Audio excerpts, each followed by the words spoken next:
falando a respeito dos livros poéticos, nós temos na Bíblia cristã protestante, obviamente, Jó, Salmos, Provérbios, Eclesiastes e Cântico dos Cânticos. Como eu falei para vocês na semana passada, eu não estou lendo a apostila, porque assim, eu sou aquele cara que não é bom para ler e comentar, né? Então, o texto aqui, assim, vai mais pelo que está escrito no texto do que pelo que eu falo, porque eu estou falando é espontâneo, entende? É uma soma de um monte de coisa que eu já li, que eu já estudei, assim por diante. E eu sei o que está aqui porque eu escrevi, né? Então, de alguma forma, eu vou comentar aqui, mas de um modo panorâmico. E aí tem ali o resumo em forma de sentença. No caso de Jó, a temática é por que o justo sofre. Então você vai ver, por exemplo, no caso de Jó, os três se eu não me engano, acho que são os 3 primeiros capítulos. Aí, essa parte espontânea. E depois, o último capítulo, se não me engano, você vai ver que está numa estrutura narrativa. Você vai perceber que enquanto você tem prosa no início e no final do livro, você tem verso no meio do livro. Tanto que um leitor mais criterioso vai reparar que assim, o Jó do início e o Jó do final é aquele Jó meio que assim, aconteceu, é a vida. Mas o Jó do meio é um Jó que parece da Universal, ele está revoltado com a situação, entende? É meio que assim, isso não podia estar acontecendo comigo, né? Eu fiz isso, eu fiz aquilo, eu fiz não sei o que lá. Ele até fala, detalhe, você pode reparar, quantas vezes você vai ver isso no texto bíblico, ele dizendo, eu não colhei nem para uma donzela. Quem é homem sabe o que Jó está falando ali. Então o que acontece? Ele era aquele cara que assim, ele estava ali, por exemplo, que a maioria dos homens não olha do lado da esposa. Jó não, Jó estava ali, pianinho. E para ele peitar e falar isso assim diante de Deus, é porque é o seguinte, eu sei quem sou. Entende? O próprio Deus, quando o diabo vai conversar com ele, você viu meu servo Jó? Rapaz, eu tenho medo. Imagina se Deus fosse conversar com o diabo sobre mim. Cheio de vacilo, meu Deus do céu. Mas Jó tava ali, certinho. Entende? É um negócio... Gente, eu fico impressionado quando eu vejo comentário na rede social. Eu falo assim, gente, só eu que me sinto pecador? Só eu? Porque assim, é uma facilidade que é o cara da internet e o fofoqueiro. É uma facilidade de falar mal dos outros, que eu fico assim, gente, eu tenho tanta coisa na minha vida. Outro dia, um cara lá, em frente à minha casa, chegou para mim e falou assim, não que ele mora em frente à minha casa, é bom ter cuidado para não parecer que eu tô falando de alguém. E aí, nisso, ele, irmão, sabe o que eu gosto em você? Eu vivo chamando o cara para ir para a igreja, ele nunca pode, né? Se eu falar para ele assim, vamos domingo eu vou ficar resfriado, mas eu tô lá no pé dele.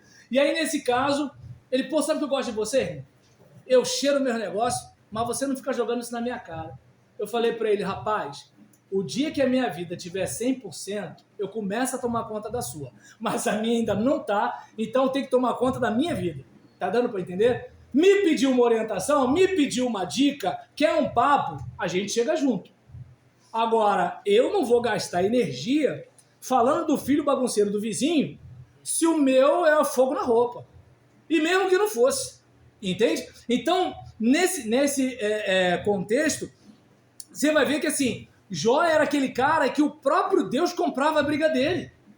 Jó é aquele cara que assim, ele, por exemplo, quando ele dava oferta pelos seus filhos, era o seguinte, se algum deles fez coisa errada, eu nem sei se fez. Porque hoje a gente só ora, né? Mas antes não. Você tinha que chegar e matar um animal inocente, sangrar um bichinho inocente, né? Por causa do erro. Gente, pensa na cena. Imagina, você compra coxinha na cantina, não paga. Você é hipotético, né? Porque aqui em São João não existe isso. Mas lá em Caxias, tem um pessoal que compra coisa na cantina, pede para botar o nome, né? Ainda mais agora com Pix, né? Não sei como é que vai ser. Mas o que acontece? O cara vai, né? Ele... Não, pode deixar aí que eu pago. Chega o pagamento, o miserável não paga, né? E aí, se o irmão da cantina vai cobrar, tá cobrando, irmão? Que isso? Tem uma luta? Eu passo provação? Mas é assim mesmo, não tem amor na igreja. Na hora de comer a coxinha sem pagar, o infeliz não pensou assim. Aí, nesse caso, né, O que acontece? Fez e aconteceu. Se é no passado, vai ter que fazer um sacrifício. Você pecou, né? Um inocente vai ter que pagar por você. Estou dando um exemplo aqui. Aí imagina, pega lá aquele seu cachorrinho, pensa no cachorrinho que você tem em casa, o gatinho, aí tem que pegar assim e ir cortando assim, partindo o bicho vivo no meio, o bicho sangrando. Doeu, não doeu? Só que quando a gente lê o sacerdote matando o bicho, a gente não tem essa sensação. Porque a gente está tanto no automático que a gente lê essas coisas e não para pra pensar. Entende? Assim, imagina. Imagina aquele bichinho que você tem em casa, pegar uma faca molada e abrir o bicho vivo, o bicho agonizando, olhando para você, pedindo para você não matá-lo. Isso é para quê? Para passar um recado pro cara que tá matando. Olha o que o pecado é. Olha o que o pecado faz. Claro que na hora você não tá sentindo, mas a fatura vai chegar. O salário do pecado é o quê? A morte. Só que na nossa cabeça, a morte é o quê? É um tiro na cabeça, explodiu a cabeça, eu nem sei que morri. Só que não, essa morte é a morte lenta. Né? É a morte lenta. É que nem eu converso com meu filho sobre doce. Né? Ele tem 7 anos, eu falo, ó, você quer perder um dedo? Você quer parar de enxergar? Tem gente que tá sem pé. Você quer ficar sem pé? Que isso, papai? Ele come, mas come com culpa. E eu não me sinto mal dele comer com culpa, não. Entende? E é bom ele falar assim, pai, eu quero ficar saudável. Eu falei, tem fruta. Come fruta. Eu sei que, obviamente, ele vai numa festa infantil, ele vai comer um doce, vai comer alguma coisa assim, mas está inculcado na cabeça dele. É morte lenta. Daqui a pouco você não consegue correr direito, daqui a pouco você está com sobrepeso, daqui a pouco você não enxerga direito, daqui a pouco você está todo estragado, né? Como se, por exemplo, a estética fosse uma coisa que vem de fora. Não, a estética é uma resposta do corpo. Você está me tratando bem? Olha o que está acontecendo comigo. Agora, você está me tratando mal? Olha o que eu vou fazer contigo com a tua vida. Tá dando para entender? É mais ou menos assim, né? Então, aí, por exemplo, você vê no caso de Jó, que Jó ele fazia sacrifício pelos seus filhos. Ele está lá se dedicando por eles. Jó tem aquele cuidado de viver corretamente.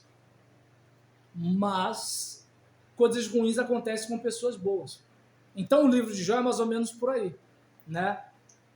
Quem aqui nunca sentiu vontade de estrangular aqueles amigos de Jó? Os caras querem provar, porque querem provar que Jó fez alguma coisa errada. É como que eu falei agora há pouco. Ah, o pastor tá com carrão, é ladrão. Tá de bicicleta, é preguiçoso. Ou seja, você não conhece a vida da pessoa e você já prejulga. Deu para entender a situação? Aí, por exemplo, é como aquele jovem, né, solteiro está reclamando porque a irmã do louvor chegou atrasada, ela teve que arrumar 3 filhos para vir, né? Sendo que ainda teve que brigar com a mãe para tomar banho, porque a mãe, depois de velha, não gosta mais de tomar banho, para trazer todo mundo. Ou seja, não tem como, assim, ela não está... Como é que eu posso dizer? Ela tem a mesma chegada daquele rapaz solteiro, mas ela não tem o mesmo ponto de partida. Então, quando a gente começa a ter essa noção, aí a gente tem misericórdia. A gente julga menos, a gente taca menos pedra. Deu para entender? Agora, no caso dos amigos de Jó, não. Eles pensam assim, se a gente não está passando por isso, é porque a gente está com tudo certinho. Se Jó está passando por isso, é por quê? Porque Jó fez alguma coisa errada. Né? E a gente sabe que não foi isso que aconteceu, né? E aí... Até a mulher dele, né? Oi? Até a mulher dele própria, né? Isso. Embora a mulher dele, eu acho que assim, até pelo fato de conhecê-lo, né? A mulher dele não bateu na tecla assim, se a minha perguntar, Roberto, o que você fez? Né? Mas a de Jó não, a de Jó ficou com bronca de Deus. Pode reparar que assim, ó, rapaz, acabou tua vida, entende? Acaba logo com isso, entende? Ó, não deu mais, a sua fé não serviu de nada, você crê, mas está todo arrebentado. A se bobear, hoje em dia, tem muitos evangélicos que pensam assim, né? Se você está passando por algum problema, é porque você não tem fé. Se você está com dificuldade financeira, é porque você não tem fé, né? Se você não sei o que lá, é porque você não tem fé. Eu fico imaginando, né, José ou Jeremias nos dias de hoje. Imagina Jeremias pregando durante décadas, ninguém ouve, ninguém se converte. Deus não chamou Jeremias. Ou então José. José só passa perrengue. José tá com encosto. Deu para entender? A mentalidade do evangélico hoje, olhando para Jeremias, Paulo, José, até para o próprio Jesus, pô, deu alguma coisa errada. Que filho de Deus é esse, pô? Eu, hein? Lembra dos religiosos? Pô, você fez um monte de coisa, sai daí, pô. Se você sair daí, nós crente, entende? Percebam, né, que assim, por que o justo sofre? Né? E assim, é importante a gente ter essa ideia, né? Quem conheceu a mente do Senhor, né? E quem foi seu conselheiro, né? É bom a gente ter isso em mente. E o livro de Salmos já é algo que tem muito a ver com você colocar para fora aquilo que está acontecendo no seu íntimo, né? Você percebe que assim, você tem... por favor, alguém já deixa aí o Salmo 137 aberto, tá legal? E foca no penúltimo ou último versículo. E aí, nesse caso, você vai ver em Salmos...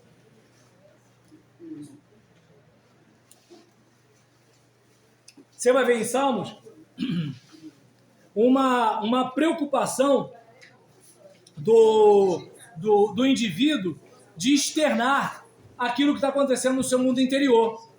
Estou alegre, eu vou elaborar, né, uma poesia. Estou triste, vou elaborar uma poesia. Estou nervoso, vou elaborar uma poesia. Estou ansioso, vou elaborar uma poesia. Estou depressivo, vou elaborar uma poesia. Então você percebe que ele externa o seu mundo interior através da poesia. Você deve ter escutado algum pregador dizer que a gente não fala capítulo. Por quê? Porque salmo era o inário. Então, cada salmo é uma poesia, e não necessariamente um capítulo, certo? Até porque capítulo e versículo, no meu livro, Conheça a Sua Bíblia, você vai ver que ele teve uma data para ser inserido. Então, a gente não tem capítulo, nem tem versículo nas Escrituras Sagradas. Isso foi inserido depois para dar uma fácil localização do texto. Então você percebe que quando os autores sagrados eles citam as Escrituras, eles citam com uma propriedade de quem realmente conhece o texto. Só que você vai perceber que eles não vão fazer letra por letra, com aquela precisão, né, de pregador da década de 80. Pregador igual a mim, hoje em dia, não. Mas pregador no passado, não sei quem lembra disso. O cara, a cada 2 minutos, ele fala um versículo bíblico. O cara parecia uma caixinha de promessa ambulante. Gente, meu falecido sogro, eu ficava com vergonha. Eu pastor e o cara pastor, mas o cara era raiz, eu Nutella. Abre em tal lugar. Porque Timóteo capítulo 1, versículo 3, não sei o que, não sei o que lá. Mateus 24, versículo 2, não sei o que, não sei o que. Eu, oi? Né? Era carreta atrás de carreta, eu, cadê a placa? Entende? Eu não, peraí.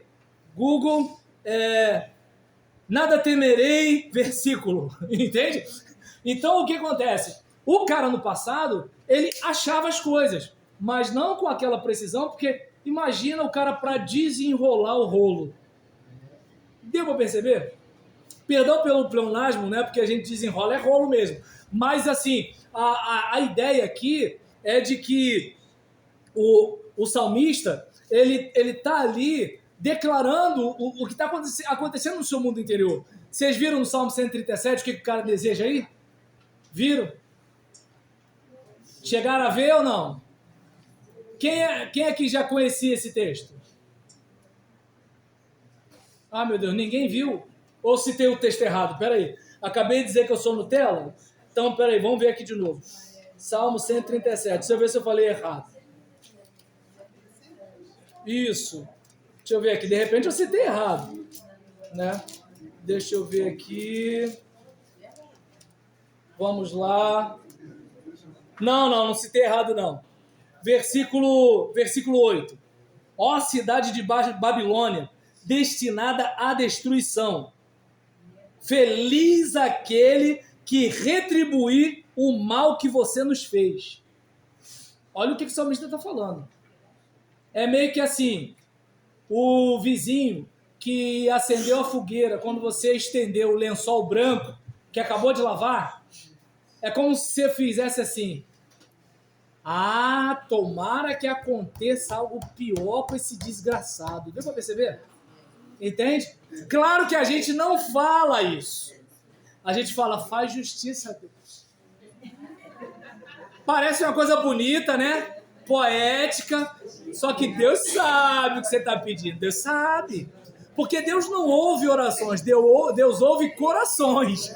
Tá? Você chama o irmão de amado, mas Deus sabe do que você chamou o irmão. Deus sabe, mas tem um abençoado do meu colega de trabalho, Deus sabe o que você chamou ali, né? Então, nesse caso aqui, aí olha o versículo 9. Feliz aquele que pegar os seus filhos e os despedaçar contra a rocha. O cara está desejando que os filhos do inimigo tenham a cabeça jogada na rocha. Deu para perceber? Aí vai ter um crente que vai dizer que a rocha é Jesus, e aí vai abrir a cabeça da pessoa para trazer salvação. Gente, assim, quem quiser defender a Bíblia, defenda. Mas a Bíblia não está nem aí, ela está aí e pronto, né? Vocês entenderam o não está nem aí e o está aí, né? O não está nem aí é que é o seguinte, você pode falar o que você quiser da Bíblia, ela continua aí. Ah, Deus não existe. A Bíblia não está querendo provar que Deus existe. No princípio criou Deus os céus e a terra. Você crê? Legal. Não crê? Problema é seu. Acabou. Quem quer provar que Deus existe é o crente. A Bíblia não está esquentando a cabeça com isso, não. Entendeu? Então, aquele caso. Só que ela está aí. Quando não existia ciência, a Bíblia estava aí. Surgiu a ciência, a Bíblia está aí. Catolicismo, a Bíblia está aí. Protestantismo, a Bíblia está aí. Surgiram os pentecostais, a Bíblia está aí. Surgiram os neopentecostais, a Bíblia está aí. Surgiram o church, né? Surgiram a parede preta, surgiu, né? O pessoal do Chapeuzinho, a Bíblia está aí. Eu não sei o que vem depois, mas a Bíblia está aí. Entende? Tinha os crentes do terno preto, chapéu preto, guarda-chuva preto. A Bíblia está aí. A gente que com a nossa cultura e a nossa mentalidade muda, mas o texto aqui continua sendo o mesmo. Pode reparar. O resto é cabeça nossa. Só que a gente está sempre dizendo que a gente está defendendo a Bíblia. Agora é interessante, né? Se a gente está defendendo a Bíblia, por que tem tantas denominações diferentes? Né? Gente, não vim confundir ninguém. Vamos voltar para cá. Então, nesse caso, o Salmo, né, é só para a gente ter mais humildade. A proposta aqui é só essa, entende? A ideia aqui não é confundir ninguém. É só mostrar o quanto a gente não sabe. E se tem uma coisa que eu observei é que, assim, as pessoas que têm mais certeza são as ignorantes. Pode reparar. Estou eu tentando explicar ao meu filho. Filho, olha só, é assim que liga esse jogo, tal. Eu já sei, pai. Eu falei, você nunca viu esse jogo, cara? Entende? Então, pai, isso é assim. Onde você leu isso? Não, tirei da minha cabeça. Eu falei, então é verdade na sua cabeça, filho. Eu não estou dizendo que é mentira. Só estou dizendo que fora da sua cabeça não é verdade. É verdade aí dentro. Entendeu? Para ser verdade aqui fora, você tem que pesquisar, né? O que outras pessoas disseram? O que outras pessoas pesquisaram? Você pelo menos foi ao Google? Ele já sabe o que é Google, tá, gente? Quando eu não sei também, peraí, vou perguntar aqui a inteligência artificial, mas assim, precisamos assumir a nossa ignorância. O grande filósofo tem uma frase que ecoa até hoje: só sei que nada sei. E é justamente a consciência da ignorância que é um sinal de sabedoria. Porque é justamente as pessoas... Pode reparar, é a pessoa entender que ela está do lado do bem, que ela se sente no direito de fazer coisa errada. É meio que assim, vamos supor, eu quero tirar um governante do poder, então eu posso fazer qualquer coisa errada porque eu quero tirá-lo do poder. Ou então, digamos, vamos supor, o fulano, ele é da Umbanda, então eu posso fazer qualquer coisa errada contra ele, né, porque ele é da Umbanda. Porque eu estou do lado do bem. Ah, o fulano é negro. Então eu posso fazer qualquer coisa porque ele é negro. Hoje é o contrário, né? Hoje parece que o problema é você ser branco. Né? Digamos, o cara branco que pesca rã comigo no valão é o branco opressor. Desculpa, eu não podia rir disso porque, né, o pessoal que pensa assim já pode ter ódio de mim. Mas é um ódio permitido. Porque o ódio contra o opressor é válido, né? Ou seja, se o cara me chamar de negrinho, ele é racista. Mas se o cara me chamar de capitão do mato porque eu estou a favor do discurso do opressor, aí não é racismo. Deu para entender? Então, ou seja, o cara me atacar porque eu sou negro é racismo. Mas se eu atacar o cara só porque ele é branco, aí não é. Então, nesse caso, observa bem. Lembra de Hitler com a raça ariana? O indivíduo ter aquela ideia de que ele está do lado do bem, ele se sente em condições de fazer um monte de coisa. É aquele cara que puxa o tapete do seu líder espiritual porque ele entende que ele está do lado do bem. É aquela pessoa que, assim, ela mente para outra porque ela entende que ela está do lado do bem. E esse é o problema, porque é o seguinte, lembra quando os discípulos estão revoltados porque os caras não recebem a mensagem e falam assim para Jesus, manda descer fogo do céu em cima desses caras. Jesus fala o quê? Vocês não sabem de que espírito vocês são. Ou, melhor, de acordo com Ferreira de Almeida, vós não sabeis de que espírito sois, né? Irmãos, tá aqui na hora, a gente fechou na questão do Salmo, né? A gente vai voltar com Provérbios. Então, gente, a gente falou sobre Jó, falou sobre Salmo, né? Que por que o justo sofre em Jó, louvai ao Senhor, Salmo, e Provérbios, a gente fala sobre ensinamentos práticos sobre a vida cotidiana. E aí, é muito comum as pessoas, elas falarem assim, não, a Bíblia não funciona, porque está escrito lá, ensine o menino no caminho que deve andar, e até quando envelhecer não se desviará dele. E eu falei isso até na semana passada, que a gente tem conselhos práticos condensados em praticamente uma ou duas frases.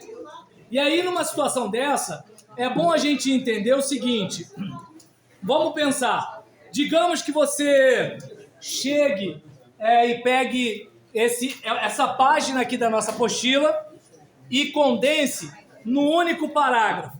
Você vai eliminar muitas palavras. E se você, por exemplo, quiser condensar em 3 linhas, você vai eliminar mais ainda. Se você quiser deixar em apenas uma linha, já pensou você reduzir toda uma página numa linha? Então o que acontece? O autor sagrado, ele olha para as coisas que acontecem, aí ele sintetiza aquilo tudo num provérbio. Quer ver uma coisa? Deus ajuda a quem cedo madruga.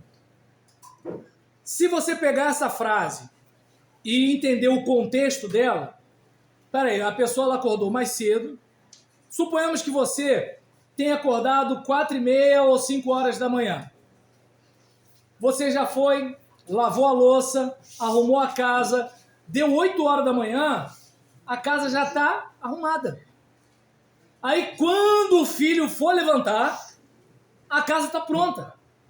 Vamos supor que de repente você trabalhe numa jornada de 5 da manhã ao meio-dia. 2 horas da tarde, você está em casa, você pode ter uma segunda jornada, você pode ter um bico, né? Só cuidado quando passou de 5 mil, sabe como é que é, né? Aí tem que anotar para saber o que foi que você comprou, o que foi que você gastou, o que foi o lucro. Contrata logo um contador, né? Mas eu vendo amendoim. Vendedor de amendoim, o contador é que tá bem. O vendedor de amendoim, contrata logo um contador, porque vai ser melhor. Porque como é que você vai provar depois lá na frente, não é mesmo? Então, aí nesse caso, observa bem. Você trabalha, meio-dia você largou, você tem uma segunda jornada, um infoproduto, ou um bolinho, um sacolé que você vende, um açaí, uma barraca, alguma coisa assim. Beleza. A tendência é você prosperar. Mas agora, digamos que você acorda 5 horas da manhã, e vai maratonar Netflix. Meio-dia você almoça e volta a maratonar Netflix. Você acordou cedo? Acordou. Ué, mas o ditado diz que Deus ajuda quem cedo madruga, eu madruguei. Não é bem assim. Então, vamos voltar agora para Provérbios. Eu acho que o Deus ajuda quem cedo madruga, acho que deu para entender o Provérbios. Então você tem assim, um contexto, e o indivíduo ele sintetiza aquilo num provérbio, e você fixa aquele provérbio. Como eu falei em relação ao meu filho. Meu filho, pode, lá na frente, contrair diabetes? Pode. Ou contrair, né? Ele pode desenvolver diabetes? Pode. Mas agora é o seguinte, o que eu estou fazendo é matando o galo antes do galo cantar. Freando antes da curva da derrapagem. É como, por exemplo, no início do ano, eu falei com os alunos, gente, pense em levantar a nota logo agora, para não ficar ninguém desesperado no final do ano. Vamos fazer de conta que a nota é dinheiro, seja dinheiro. Então o que você faz? Já vai levantando o ponto agora. Aí tá no... Aí chega final de novembro, eu vou passar na sua matéria, né? Falei, pô, isso aí não depende de mim, filho. Aí chega dezembro, tem uma turma que já está começando aí para tirar férias e o outro está vindo para recuperação. Por quê? Porque lá no início do ano, o camarada não pensou no decorrer do ano e no final do ano. É como, por exemplo, o cara da minha idade que se encheu de cachaça com 20 anos, se encheu de cigarro com 20 anos. Ou o cara da minha idade que não faz uma atividade física. Como é que vai ser quando ele tiver com 80 anos? Ah, meu avô fumava cachimbo e morreu com 99 anos. Primeiro que é o seguinte, aquelas coisas que ele botava no cachimbo estavam mais perto da natureza do que o tomate que você come hoje. Tá dando para entender? A galinha era morta no quintal de casa. A de hoje sabe lá o que tem na veia daquela galinha. Entende? A água de hoje ou é bactéria ou é cloro. Então você não pode comparar a sua vida com 80 anos com a vida do seu avô. Era uma outra época. Então aí o que acontece? Aí o indivíduo hoje, ele não faz uma atividade física. Ele não se alimenta bem. Né? Uma coisa a gente está aqui, segunda-feira, comer um monte de guloseima, beleza. Só não pode ser todo dia, o dia todo. Tem que ter um chuchu em casa, tem que ter uma abobrinha, tem que ter um pepino, tem que ter. Entende? Mesmo com agrotóxico, tem que ter. Tá dando para entender? Agora imagina, né, assim, o que está em questão não é como eu falei em relação ao meu filho. Olha, eu tô fazendo o máximo possível. Ontem ele estava revoltado, porque ele estava dizendo pro garoto na praça que Jesus ia voltar, o garoto começou a rir, ele ficou com raiva, né? E aí reclamou com a mãe, aí a mãe explicando, meu filho, nem todo mundo é obrigado a acreditar e tudo e tal, né? Aí foi para a consulta da médica, a médica, mas, gente, onde você conseguiu essa belezura toda? Ele foi Jesus que me deu, né? E não sou eu que falo para ele falar isso não, né? Então, o que acontece? A gente está fazendo o que pode, né? Às vezes eu até acho, pô, meu filho é menos crente que as outras crianças, porque eu tô falando, ele tá brincando, correndo e tudo e tal, mas com os outros ele usa a Bíblia mesmo. Aí chega de noite na hora de dormir, a mãe, vamos deitar, filho, mamãe tá cansada. Não, mãe, a leitura da Bíblia, né? E aí discutindo com a mãe, né, por que Abraão, naquele momento que ele tem que partir os animais no meio, né, para aquela aliança, para a mudança de nome e tudo e tal, mas para que matar o bicho? Né? Já estava quase ficando revoltado com Deus e tudo e tal. Ou seja, eu estou fazendo a minha parte. Lá na frente, eu não sei o que ele vai decidir. Mas como eu disse, para mim, se ele se encher de biscoito com culpa, glória a Deus, é menos mal. Pelo menos ele é tipo assim, minha casa está bagunçada. Pô, tá bagunçada, mas eu estou me sentindo culpado. Então, todo final de ano, agora eu vou ser mais organizado, não sei o quê. Chega março, tá tudo bagunçado de novo. Mas eu tô com culpa e tô lutando. Então é melhor a gente estar sempre tentando melhorar do que se entregar e lá na frente ser pior. É como, por exemplo, essa aqui é enxugar gelo. É melhor enxugar gelo do que deixar a casa cheia de poça d'água. Enxugar gelo resolve? Não, mas pelo menos a casa não está empoçada. Então, Provérbios é isso. Então você vai ver, né, alguns textos, pô, tô lendo lá sobre ser fiador. E é só um versículo. Mas caramba! Cara, o indivíduo te pediu R$200. O R$200 que você tem para pagar a conta de luz. Você pode emprestar os R$200 da conta de luz? Deu para entender? Se você está disposto a ter a luz cortada, se você está disposto a não perder a amizade com um colega que não vai te pagar, beleza. Mas às vezes o camarada ele empresta o dinheiro com a fé de que vai dar tudo certo. Pode dar? Pode. Mas pode não dar. Você vai ser fiador da pessoa. A pessoa pode pagar? Pode. Mas pode não pagar. Você tem que estar pronto para isso. Você tem uma reserva caso a pessoa não pague? E agora tem um outro agravante, né? Porque se você for tirar um carro ou não sei o que lá no crédito para o seu parente, na movimentação vai parecer que você tem aquela renda, né? Então, porque assim, rendimento é diferente de faturamento, né? É de despesa.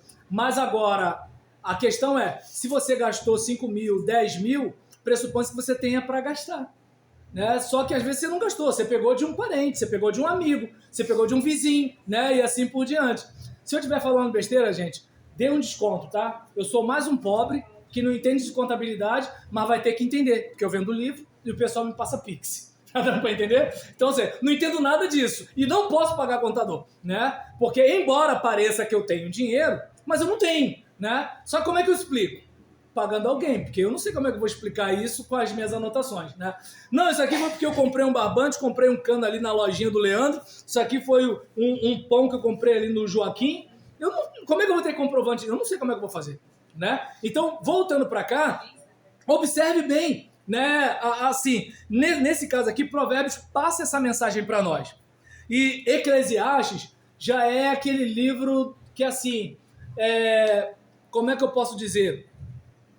É aquele livro que, de coração, gente, espero que vocês não fiquem chateados comigo, mas é aquele livro que, assim, eu não curto muito, sabe? Assim, eu, Roberlan, pessoa, pô, por que Deus inspirou o autor para escrever esse livro? Porque, se você reparar, você espremer o livro de Eclesiastes, é tipo assim, no final a gente morre. Você está todo feliz que comprou um carro, mas no final a gente morre. A moça tá toda vaidosa porque ela é mais bonita que a coleguinha dela da escola. Mas no final a gente morre. Tá dando pra entender? O camarada tá lá com o corpo definidão e tal, tirou foto, todo feliz da vida com aquele corpo. No final a gente morre. Deu pra entender? É aquele caso assim, pô, eu sei um monte de coisa, tive derrame. Estão trocando minha fralda. Assim... Eclesiastes me passa uma mensagem que é meio que assim, olha, aproveita a oportunidade que você tem agora. É meio que assim, Roberlan, quer pregar? Prega agora. Porque você não sabe quanto tempo você vai ter de voz. Deu para entender? Quer pedalar? Pedala agora. Você não sabe quanto tempo você vai ter de perna. Entende? Outro dia eu briguei com a minha esposa, saí com ela, saí injuriada, ela, não vai me dar um beijo? Falei, eu tô com raiva. Vai que eu morro, aí você volta e eu não tô mais aqui. Mesmo com raiva, eu falei, é melhor a raiva que a culpa. Beijei com raiva. Deu pra entender como é que é a situação? Ou seja, é melhor a raiva do que a culpa. Então, ou seja, Eclesiastes é esse livro, sabe? Assim, ele me dá uma sensação desconfortável. Entende? E assim, é um negócio que, por exemplo, gente... Ó, eu tô aqui festejando, né? Mas daqui a pouco eu tô enterrando alguém. E sabe, assim, por exemplo, você tem, né? Eu vou pegar uma experiência particular minha, né? Meu pai tá com 82 anos, eu perdi um sobrinho com 34. Entende? Assim, eu vi meu pai velando o corpo do meu sobrinho, né? Então aí você vê que, assim, essa dinâmica da vida... Aquela pessoa que cuida da saúde, não arruma briga com ninguém, não bebe cachaça, não fala mal dos outros, recebe uma bala perdida e morre. Uma roda de caminhão solta. E aí a outra que gosta de ficar na moto com o magrinho do grau, né? A desgraçada não leva um tombo. Não tá entendendo? Aí você olha pra uma situação dessa e fica assim, pô, por quê? Eu não consigo entender. Tem gente que não procura e acha. Tem gente que procura e não acha, né? Você vê o bandido correndo da polícia em cima do telhado. E casa de pobre não é para usar mais, mas ainda tem gente que usa telha de amianto, né? Aí o cara tá correndo em cima da telha de amianto. Cara, parece que é o Homem-Aranha, rapaz. Aí o que acontece? Aí você vai lá trocar uma telha. Entende? Aí já bate logo com as costas, aí você passa os próximos 40 anos sem andar direito. Então, assim... Eclesiastes me deixa desconfortável. Eu sei que como pastor não era para eu falar isso, sabe? Porque eu gosto de quê? Eu gosto de Deuteronômio, de promessa, vai acontecer, vou prosperar. Não sei se é porque eu sou pobre, eu gosto disso, entende? Vai prosperar, vai render, vai acontecer e tal. 1000 cairão ao teu lado, 10.000 à tua direita, né? Então o tiroteio tá comendo solto e eu... Né? Pô, eu quero isso, tu tá entendendo? Aí o que acontece? Só que, por exemplo, não é bem assim, entende? Eclesiastes é o seguinte, ó, tu abre teu olho, tá estudando? Pra quê, cara? Daqui a pouco a gente morre. Dinheiro, daqui a pouco a gente morre. Entende? É meio que assim, eu quero curtir a vida, tá? Mas quando você tiver todos os prazeres do mundo, você vai ficar entediado com isso. E aí você vê, né, principalmente esses artistas aí, a maioria morre jovem, drogado, viciado. Por quê? É tanta busca pelo prazer e tanto prazer que tem, que o camarada já fica naquela... Já viu a pessoa que bebe cachaça e não fica bêbado? Ele já tá num nível de tolerância que, assim, nada mais dá prazer direito pro cara. Então o cara fica buscando mais coisa, até que morre. Então você percebe que, assim, prazer, conhecimento, dinheiro, saúde, beleza, um monte de coisa. Então, a Eclesiastes é mais ou menos assim. Então, é uma reflexão, né, de qual é o verdadeiro sentido da vida. E aí, no final, ele até fala, né, sobre temer o Senhor, né, sobre o relacionamento com Deus. Ou seja, esse vazio que a gente tem é do tamanho de Deus. Você pode colocar qualquer coisa que sempre vai ficar a carência de algo mais. Sim. Claro. Isso. Mas isso aí é viver, você tem que realmente viver o momento, porque você não sabe o que pode acontecer minutos depois. Então, É que eu não me sinto confortável de pensar assim, entendeu? Saber que, caramba, a qualquer momento. Pois é, porque é um livro assim, eu nunca tinha, né? Visto com esse seu mas é um livro que te alerta, que você realmente tem que dar valor a tudo que vai acontecer com você. Né? As coisas boas e as coisas ruins. Porque a gente não sabe daqui a pouco o que vai acontecer. Quando vai estudar, vai morrer, realmente, a gente vai morrer em qualquer momento. Obrigado.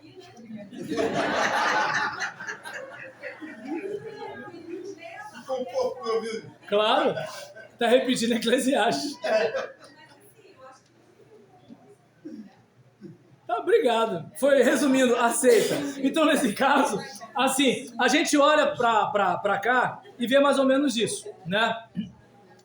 Cântico dos Cânticos já é, por exemplo, um livro, né, que está falando da relação mesmo homem e mulher. Aí você vai ver, por exemplo, os judeus falando que aquilo ali é como se fosse uma analogia entre o amor de Deus por Israel. O cristão vai dizer que o amor de Cristo pela igreja. Só que, gente, quem que já leu Cantares? Quem não leu, né? Eu não vou reler aqui, né? Mas, assim, é um tipo, tá na Bíblia, mas, assim, eu não leria com meu filho. Entende? Assim, tá na Bíblia? Tá. É palavra de Deus? É. Mas eu não leria com meu filho agora. Até porque ele ia me fazer umas perguntas que seria melhor deixar para lá. Então, nesse caso, assim, digamos, ali está falando claramente de um amor erótico. Só que na nossa cabeça de crente, o erotismo é errado. Aí, qual é a parte que complica? A gente consegue misturar promiscuidade com erotismo. E não é a mesma coisa, né? Então, aí o que acontece? A promiscuidade tem a ver com o quê? Você tem uma prática sexual irresponsável. Você provoca desejos em alguém que você sabe que não deve satisfazer. Você, de alguma forma, está se insinuando para alguém para quem você não deve se insinuar. Você está exibindo a sua intimidade, que era para ser exibida no momento de privacidade, não de publicidade. Então, a gente muitas vezes confunde isso com o erotismo. É meio que assim, o marido vai se aproximando da mulher para seu saliente. Deu para entender? Como se assim, a mulher vai chegando perto do marido, tá com o diabo? Que Satanás é esse? Jezabel. Deu para entender? Ou seja, por quê? Porque o indivíduo está com tanta culpa que ele tem inclusive culpa falsa. E quem conhece crente vai entender isso que eu estou falando. Quem trabalha com família vai entender mais ainda o que eu estou falando. Já reparou que as pessoas mais certinhas, quando adulteram, elas fazem coisas que tu fica assim, oi, só acredito vendo. E eu vendo não acredito. Fulana? Beltrano? Sabe aquela pessoa que tu não se sentia crente perto dele? Aquela pessoa que você não se sentia crente perto dela? Aí a Candinha fala, pois é, menina, nem te conto. Só que acaba contando, né? Então, por quê? A pessoa vai recalcando, reprime. Já viu a pessoa que fica torcendo mola, comprimindo mola? Chega uma hora que você cansa, solta e já era. Acontece isso inclusive com dinheiro, já viu? Você não gasta nada. Aí, de repente, quando você já não aguenta mais a pressão, daqui a pouco você gasta tudo e volta para o limite de crédito, né? E aí você vai ficar renegociando a dívida com o gerente do banco que quer te ajudar. Então, nesse caso, né, você devia uma geladeira, agora você deve 40. Mas aí não, 40 também não, né? Mas mais ou menos assim. E aí, nesse caso, observe bem, Cantares, ele passa essa ideia, olha, o prazer sexual é algo abençoado por Deus. E você vai perceber que no próprio Cantares está dizendo que é para você não despertar o amor até o momento apropriado. Agora, não sei se é lá no capítulo 7, mais ou menos, ou perto do 8, é mais ou menos por ali. Então, você vai reparar que, assim, o amor não é uma coisa necessariamente, assim, platônica, né? É meio que assim, eu casei com a minha esposa e ela vai... Lembra? Quem é que deve lembrar do pinguim de geladeira, né? Aí ela vai ficar lá em cima da geladeira, eu vou ficar olhando assim, ó, Gisélia, amo você. Você é a razão da minha vida. Você é o meu amor. Tá. Agora, boa noite, vamos dormir. Descanse em paz. Entende? Não é bem assim. E na cabeça do cristão, muitas vezes, não, o amor tem que ser desse jeito. E aí a gente sabe os problemas que a gente tem. Por quê? Porque nós não somos apenas espírito. Não somos apenas alma. Nós somos corpo também. E a Bíblia diz que para a alma faminta, até o amargo lhe parece doce. Não sei se dá para entender, né? Ou seja, nisso que a pessoa vive na escassez, qualquer lixo que aparecer é o suficiente para a pessoa salivar. Estou falando em código, metaforicamente, mas assim, o pessoal que já tem um pouco mais de janeiro está entendendo o que eu estou dizendo, né? E é disso, né, que Cantares fala. Não posso descer mais e ir lá no submundo, porque, né, o pessoal que tem mais janeiro está entendendo por que eu estou no código. Mas é mais ou menos assim, né? Eu estava, por exemplo, fazendo estágio numa escola, e aí eu vi uma menina de 10 anos que escutava MC Pipoquinho, né? E eu acho que eu até já falei isso para vocês uma vez pregando aqui, que a primeira vez que eu ouvi falar da Pipoquinha, eu pensava que era cantora de música infantil, gente. Né? Pipoquinha, né? Um nomezinho meigo, né? Aí o que acontece? Imagina uma menina de 10 anos escutando Pipoquinha, numa época de internet em que ela vê vídeo. Como é que vai ser essa garota quando tiver com 14 anos? Entende? Opa, boa noite. E aí você tem de um lado, né, esse ícone feminino, que é a Pipoquinha, do outro lado você tem o Oruan, né? E aí eu tava ouvindo uma música dele, eu falei, meu Deus, criança, eu vendo um corte assim de um garotinho chorando, cantando a música do cara. Aí você presta atenção na letra do cara. Aí você vai ouvindo as coisas e fala assim, meu Deus, é uma criança. Quer dizer, criança não é mais. A infância dessa criança já foi perdida. E aí você olha para uma situação dessa, né, num contexto como o que a gente tá vivendo, né, observe bem, a sexualidade ela está corrompida. Ela é vista de modo negativo. Então, quando o cara se converte, ele vem com essa ideia negativa da sexualidade. Então ele entende que um homem consagrado, né, ele não vai fazer algumas coisas. Uma mulher consagrada não vai botar determinada roupa em determinado horário, porque ela é de Deus, entende? Agora, na hora que a gente chuta o pau da barraca, entende? Coisa que às vezes até Deus duvida. Eu sei que Deus não duvida, mas você entendeu o que eu estou dizendo. Então é algo para a gente pensar, né? O amor é lindo em todas as suas faces. A questão da conexão espiritual, a questão, né, de você estar vinculado a alguém, aquela pessoa faz parte da sua vida, né? É uma coisa que, por exemplo, eu vejo que assim, a pessoa que foi bem casada para casar de novo, É uma batalha. Por quê? Porque se ela se casou com uma pessoa que era legal, é uma situação difícil. Para quê? Para você ir para um outro relacionamento, sendo que a outra pessoa é outra pessoa. Não dá para exigir daquela pessoa qualidades da outra. Não dá. Mas o que acontece? Quem foi bem casado tem essa situação. Quem foi mal casado, acho que nem casa de novo, né? Porque deve achar casamento ruim. Mas agora, assim, é aquela mulher que acha que todo homem não presta, é aquele cara que acha que todo... Quer saber? Estou livre, graças a Deus, sou um eunuco. Então, nesse caso, assim, nesse lance, eu não sei se dá para perceber que, assim, o amor, ele tem essas questões no aspecto espiritual, psicológico, mas também tem um aspecto físico, irmão. Tem essa questão de pele, faz parte, né? Ou você acha que você vê o mundo como? Pela cegonha? E a gente é de uma geração, né? Mamãe tinha 16 filhos, vovó tinha 20, não sei, a coisa era mais ou menos assim. Hoje que o pessoal prefere ser pai de pet. Mas há um tempo atrás, o Ocidente era outro nível. Era outro nível, entende? Era outro nível. Casamento era a raiz. O bicho pegava. Então, nesse caso, ele não soltava. Então, poético. E aí, profetas maiores e profetas menores.